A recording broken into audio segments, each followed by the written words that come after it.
Hello again. Do you know if you're a guy and you meet a girl and she's wearing a red dress and you're wearing blue vertical pinstripe shirt, you have a 75% higher chance of falling in love? University research. Yeah, and through other studies, they discovered that if you meet somebody and you're holding a cup of hot coffee, sending warm sensations through your hand to your brain, and you meet somebody and they're holding a cup of hot coffee, you have about a 70-75% chance higher of falling in love with that person. Or if something happens at the same time as you two meet each other, that is a high adrenaline moment, such as one or either of you just experienced like a car wreck, or you're watching a Super Bowl game or something that causes high adrenaline. When you met, that's going to mark in your brain that person associated with that high adrenaline, that excitement, and thus you have a greatly increased chance and likelihood of falling in love. There is no such thing as pixie dust. You see, what's actually going on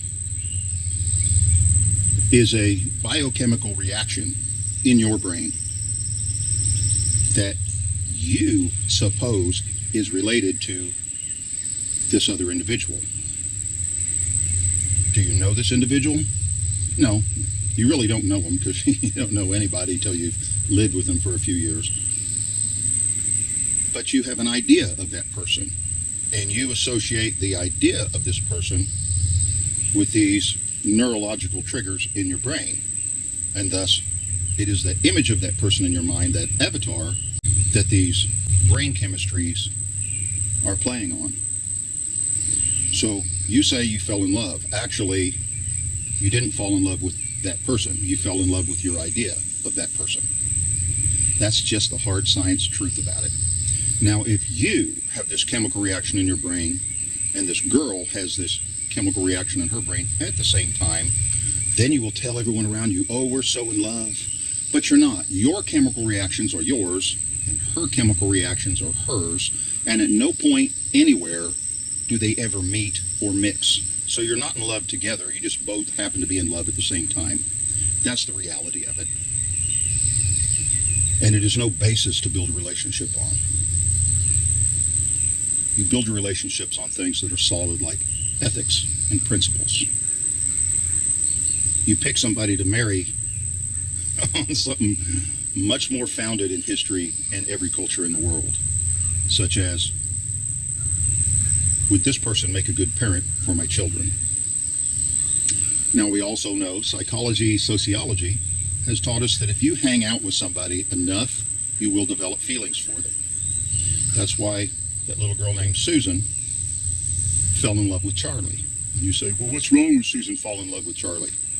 Yeah, Charlie Manson. You can fall in love with a rock. It doesn't mean anything. But would this person make a good parent for your children? Can you build a life with them? Do you have the same vision of the life that you want to build? And being proximal to each other, you will eventually build feelings that won't change every time somebody turns the thermostat up and down. This is the truth about falling in love. What kind of feeling?